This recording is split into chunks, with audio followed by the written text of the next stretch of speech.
Кой таш окуясы. Комиссия Курсан Асанов менен Равшан Жээнбековду укту.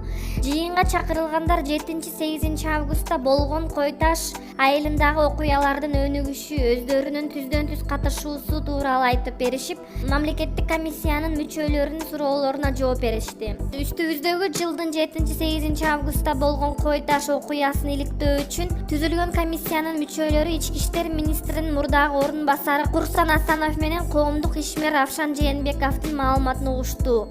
Бул тууралуу өкмөттөн кабарлашты. Билдирмеге караганда жыйынга жогорку кеңештин депутаты Асел Кодуранова да чакырылган, бирок жеке себептерден улам катыша албай калган.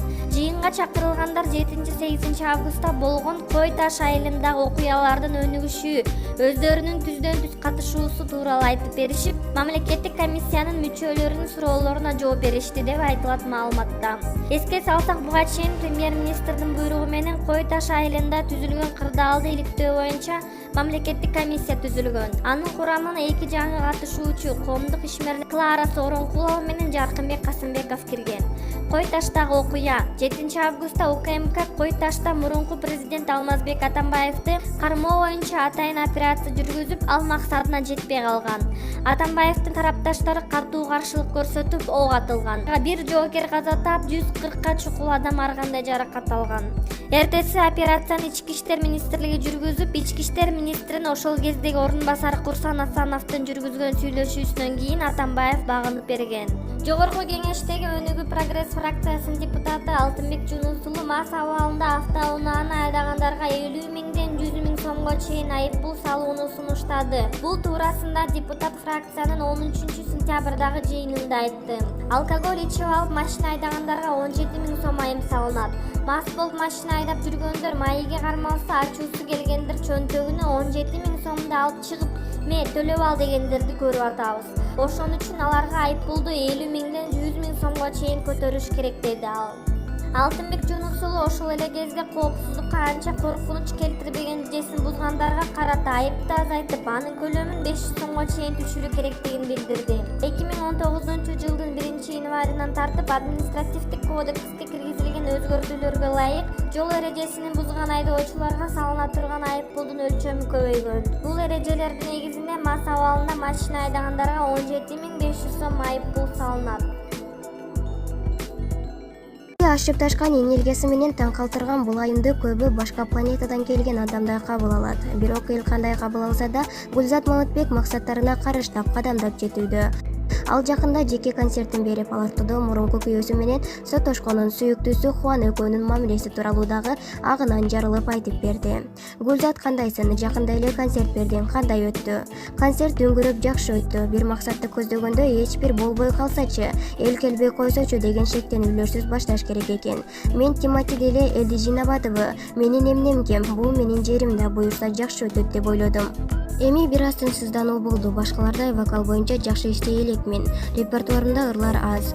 Ай, сен жеке концерт бергени жатасыңбы? Эл келеби анан деп жатышты айрымдар. Кандай болсо да концерт ойдогудай өттү. Ырчы болуу максатыңбы же бул адамдын өзүн-өзү ар тараптан изденүүсүбү? Ырчы болуу үчүн жаралган адаммын, бирок коом, ата-энем мени кутуга салып коюшкан. Ырчы болбойсуң, алардын жүрүм-туруму жаман, ырчылыкта кесиппи дешчү.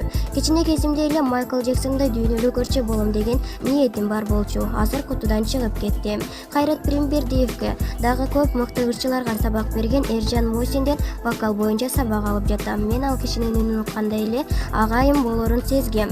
Мурунку жолдошуң менен балдарыңды талашып, чырдашып жүрдүң. Балдарыңды алдыңбы? Сот процесси жүрүп жатат. Толугу менен балдарымды ала элекмин, бирок алам.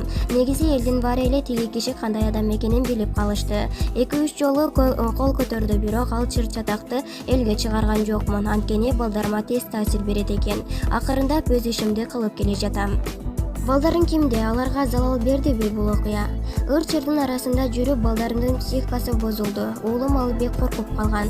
Акырында стресстен чыгарып келе жатам. Учурда кичине кызым менен уулум менде. Уулум менден такыр ажыраксы келбей жатат. Мектепке даярдоо курсуна жаздырайын десем да болбой, жанымдан чыкпайт. Азыр да кеңседе отурат.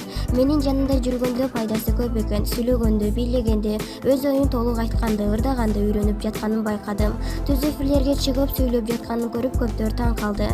Мени менен жүрсө өсөт, аны билем. Кутуга тыгып коюшкан деп айтпадыңбы? Көп аялдар таяк жеп, окугун билбей, ушул чынжырды үзүп салып баса кете албай жүрүшөт. Сага жаңы жашоо баштоого мүнөзүң жардам бердиби же билимиңби?